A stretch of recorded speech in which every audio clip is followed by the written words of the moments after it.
നമസ്കാരം. ഞാൻ ചെയ്തതെല്ലാം മടുപ്പില്ലാതെ കണ്ടിരുന്ന എന്റെ പ്രിയപ്പെട്ട മലയാളികൾ. ഇതുതന്നെയാണോ എന്റെ തൊഴിൽ എന്ന് ആലോചിക്കുമ്പോഴെല്ലാം ലാലേട്ട എന്ന് സ്നേഹത്തോടെ എന്നെ വിളിച്ചുണർത്തിയവർ. ഇപ്പോഴും ഞാൻ ആ മഹാനദിയുടെ പ്രവാഹത്തിലാണ്. മുങ്ങിപ്പോകുമ്പോഴെല്ലാം ആരൊക്കെയോ പിടിച്ചുയർത്തുന്നു. ഇനിയും ഒഴുകൂ എന്ന് പറയുന്നു. നന്ദി ആരോടു ഞാൻ ചൊല്ലേണ്ടു. ഇതാണ് ഇന്ത്യയുടെ അഭിനയ ചക്രവർത്തി മോഹൻലാൽ. തിരുവനന്തപുരത്ത് സംഘടിപ്പിച്ച മലയാളം വാനോളം ലാൽ സലാം എന്ന പരിപാടിയിലാണ് മലയാളത്തിന്റെ മഹാനടന് കേരളം ഇന്നലെ ആദരമർപ്പിച്ചത്. മോഹൻലാലിനെ മുഖ്യമന്ത്രി പൊന്നാട അണിയിച്ച് ആദരിച്ചു. ഡൽഹിയിൽ വെച്ച് ദാദാ സാഹേബ് ഫാൽക്കെ പുരസ്കാരം ഏറ്റുവാങ്ങിയ നിമിഷത്തെക്കാൾ ഏറെ വൈകാരികമായാണ് താൻ ഇവിടെ നിൽക്കുന്നതെന്ന് ആദരം ഏറ്റുവാങ്ങിക്കൊണ്ട് മോഹൻലാൽ പറഞ്ഞു. ഇന്ത്യൻ സിനിമയിലെ പിതാവായ ദാദാ സാഹേബ് പുരസ്കാരം ഏറ്റുവാങ്ങിയപ്പോൾ അദ്ദേഹത്തിന്റെ സമർപ്പിത ജീവിതം തന്റെ മനസ്സിലൂടെ കടന്നുപോയി എന്ന് മോഹൻലാൽ പറഞ്ഞു. എനിക്ക് അനായാസമാണ് അഭിനയം എന്ന് പലരും പറയുന്നു. എനിക്ക് അഭിനയം അനായാസമല്ല. ദൈവമേ എന്ന് വിളിച്ചുകൊണ്ട് മാത്രമേ ഒരു കഥാപാത്രത്തിൽ നിന്നും മറ്റൊരു കഥാപാത്രത്തിലേക്ക് മാറാൻ കഴിയൂ. മോഹൻലാൽ കൂട്ടിച്ചേർത്തു. ഈ സ്വീകരണത്തെ കേരളത്തിന്റെ സ്വീകരണമായി കണക്കാക്കുന്നു എന്നും തിരുവനന്തപുരത്തിന്റെ സ്വീകരണമായി ഹൃദയത്തിലേക്ക് ചേർത്ത് വെക്കുന്നു എന്നും പറഞ്ഞ മോഹൻലാൽ വിട പറഞ്ഞു പോയ തന്റെ അച്ഛനെയും ജ്യേഷ്ഠനെയും ആ നിമിഷം മനസാ സ്മരിക്കുന്നു എന്നും കൂട്ടിച്ചേർത്തു. ഇപ്പോഴും തനിക്കൊപ്പമുള്ള ഈ നഗരത്തെ അത്യധികം സ്നേഹിക്കുന്ന അമ്മയെയും എന്നും താങ്ങും തണലുമായിരുന്ന തന്റെ കുടുംബത്തെയും തദവസരത്തിൽ ഓർക്കുന്നു എന്നും മോഹൻലാൽ പറഞ്ഞു വെച്ചു. ഇത് ഞാൻ ജനിച്ചു വളർന്ന് കൗമാരവും യൗവനവും ചെലവഴിച്ച മണ്ണാണ്. എന്റെ അമ്മയും അച്ഛനും ജ്യേഷ്ഠനും ജീവിച്ചിടമാണ്. ജീവിതത്തിന്റെ സങ്കീർണതകളൊന്നും അറിയാതെ അവർക്കൊപ്പം ഞാൻ പാർത്ത നാടാണ്. ഇവിടത്തെ കാറ്റും മരങ്ങളും വഴികളും പഴയ പല കെട്ടിടങ്ങളും എന്റെ ഓർമ്മകളുടെയും ആത്മാവിന്റെയും ഭാഗമാണ്. എനിക്ക് ഈ സ്വീകരണം നൽകുന്നത് ഇന്നീ കാണുന്ന എന്നെ ഞാനാക്കി മാറ്റിയ കേരളവും മലയാളികളും അവർ തിരഞ്ഞെടുത്ത സർക്കാരുമാണ്. ഇക്കാര്യങ്ങൾ കൊണ്ടെല്ലാം ഞാൻ അനുഭവിക്കുന്ന ഈ വൈകാരിക ഭാരത്തെ മറച്ചുപിടിക്കാൻ കാലങ്ങളായി ഞാൻ ആർജിച്ച അഭിനയ ശേഷിക്ക് സാധിക്കുന്നില്ല. 48 വർഷങ്ങളുടെ ദീർഘമായ നടപ്പാതയിലേക്ക് തിരിഞ്ഞു നോക്കുകയായിരുന്നു ഞാൻ. സിനിമ എന്ന സങ്കീർണ കലാരൂപത്തെക്കുറിച്ച് യാതൊന്നും അറിയാതെ ഈ നഗരത്തിന്റെ വഴിയോരങ്ങളിൽ വെച്ച് ഞങ്ങൾ കുറച്ചു സുഹൃത്തുക്കൾ സിനിമ എടുക്കാൻ ധൈര്യപ്പെട്ടു എന്നോർക്കുമ്പോൾ ഇപ്പോൾ എനിക്ക് ഭയം തോന്നുന്നു. അതിന്റെ ജോലികൾക്കായി ഞങ്ങൾ ട്രെയിൻ കയറി മദ്രാസിലേക്ക് പോയി. മദ്രാശിയിലെ സിനിമാ സ്റ്റുഡിയോകളിൽ ചുറ്റിത്തിരിഞ്ഞു. ഞാൻ ഒട്ടും ആഗ്രഹിക്കാതെ സുഹൃത്തുക്കൾ എന്റെ ഫോട്ടോ എടുത്ത് പാച്ചിക്ക എന്ന് ഞങ്ങൾ വിളിക്കുന്ന എന്റെ പ്രിയപ്പെട്ട ഫാസിലിന് അയച്ചു കൊടുത്തു. അങ്ങനെ ഞാൻ മഞ്ഞിൽ വിരിഞ്ഞ പൂക്കളിലെ നരേന്ദ്രനായി ക്യാമറയ്ക്ക് മുന്നിലെത്തി. 48 വർഷങ്ങൾ. ഇങ്ങോട്ട് വരുന്നതിന്റെ തൊട്ടുമുന്നേയും ഞാൻ ക്യാമറയ്ക്ക് മുന്നിലായിരുന്നു.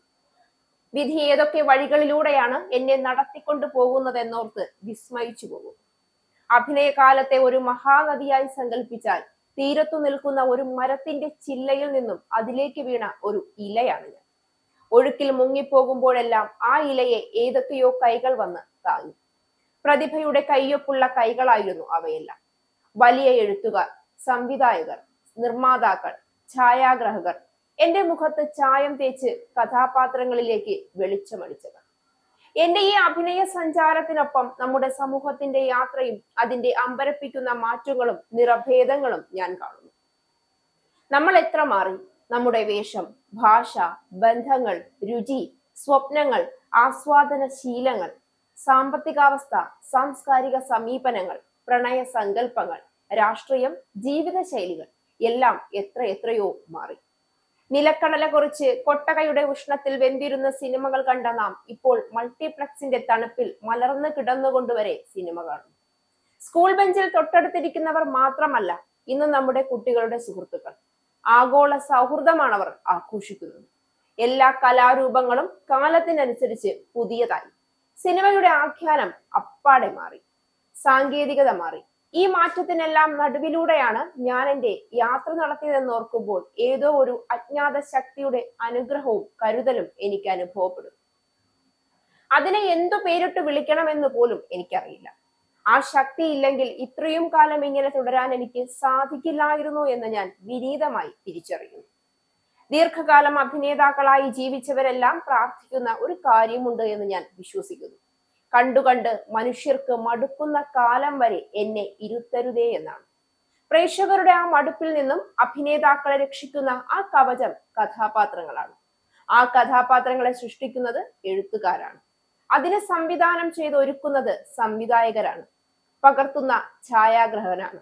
അഭിനേതാവ് ഒരു പിടി കളിമണ്ണ് മാത്രമാണ്. പ്രതിഭകളുടെ കൈ സ്പർശിക്കുമ്പോൾ അതിന് വ്യത്യസ്ത രൂപങ്ങൾ ലഭിക്കുന്നു. ആ രൂപം ജനങ്ങൾക്ക് ഇഷ്ടപ്പെടണം എന്ന് പ്രാർത്ഥിച്ചുകൊണ്ട് അഭിനേതാവ് തന്റെ കർമ്മം നിർവഹിക്കുന്നു. ഏതു കലാകാരനും എന്ന പോലെ ജീവിതത്തിന്റെ ഉയർച്ചകളും താഴ്ചകളും എനിക്കുണ്ടായിട്ടുണ്ട്. വാനോളം പ്രശംസയും പാതാളത്തോളം താഴ്ത്തുന്ന പഴിയും വിമർശനങ്ങളും ശകാരങ്ങളും ഞാൻ അനുഭവിച്ചിട്ടുണ്ട്. രണ്ടിനെയും ഞാൻ സമഭാവത്തോടെ തന്നെയാണ് കാണുന്നത്.